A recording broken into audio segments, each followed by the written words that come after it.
5 വിരലും വേണം, 5 വിരല്. കിട്ടിയ പോലെ കൊടുക്കുള്ളൂ.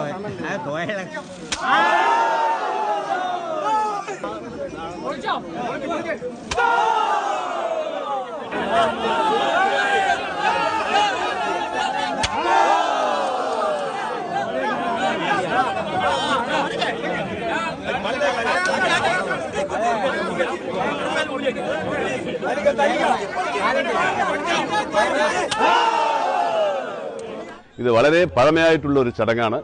ഇതിൻ്റെ ശരിക്കുള്ള വർഷങ്ങൾ എത്രയെന്ന് ചോദിച്ചാൽ പറയാൻ പറ്റില്ല. പക്ഷെ ഞങ്ങൾക്കൊക്കെ ഓർമ്മയുള്ള കാലം പോലും ഉള്ളതുകൊണ്ട് ചുരുങ്ങിയത് 100-150 വർഷങ്ങൾ മുമ്പ് മുതൽ ഇത് ഉണ്ടാവും എന്നുള്ളതാണ് ഞങ്ങളെല്ലാവരുടെയും വിശ്വാസം.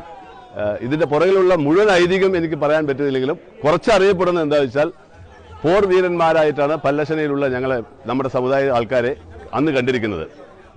അവരുടെ കൂടെ വേട്ടക്കരവനും കൂടി ഒരുമിച്ച് ചെന്ന് പണ്ട് ഒരു യുദ്ധത്തിൽ ചെന്ന് ഇറങ്ങിയതിൻ്റെയും അതിൻ്റെ ഒരു സ്മരണയ്ക്കായിട്ടാണ് ഈ ചടങ്ങ് ഇവിടെ നടത്തുന്നതായിട്ടാണ് ഞാൻ കേട്ടിരിക്കുന്നത്.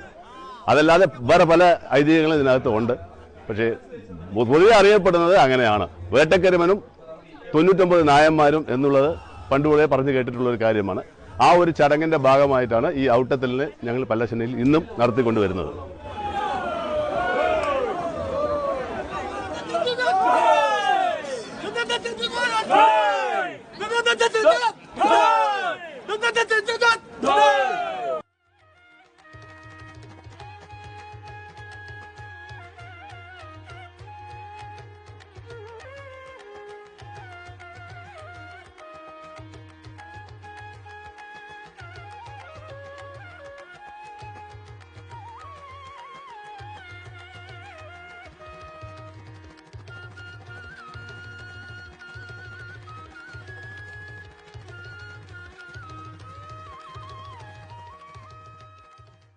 ഓണത്തിൽ പ്രത്യേകം ഇവിടുത്തെ വരാറുണ്ട്.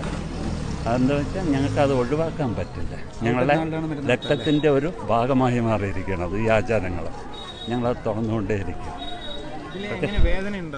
വേദന എന്ന് പറഞ്ഞാൽ തൽക്കാല വേദന ഉണ്ടാവും. പക്ഷെ നമ്മൾ നിഷ്പ്രഭം മറന്നു പോകും. അതിന് ആസ്വാദനം അതാണ്. ഇതേ പുള്ളിയായിട്ട് ഞാൻ നേരത്തെ തല്ലിയവനാണ്. മുഖത്തിലെ ഈ കയ്യിൽ 5 വിരലുണ്ടല്ലോ, ഈ 5 വിരലിൽ എൻ്റെ തൊലി പോയിട്ടുണ്ട്. 10-15 വർഷം മുമ്പാണ് ഞാൻ പുള്ളിയായി തല്ലിയത്. ഞാൻ ഗൾഫിലും പോയി പുള്ളി ഓടിയായി. പക്ഷേ ഇപ്പോൾ വീണ്ടും ഞങ്ങൾക്ക് തമ്മിൽ തല്ലാൻ ആഗ്രഹമുണ്ടായി. എന്താ വെച്ച് കഴിഞ്ഞാൽ എത്ര ആഞ്ഞ് കിട്ടുന്നോ അത്രയൊരു സുഖമാണ്. ഭഗവാന് വേണ്ടി നമ്മൾ ചെയ്യുന്നൊരു അർപ്പണം അത്ര തന്നെ.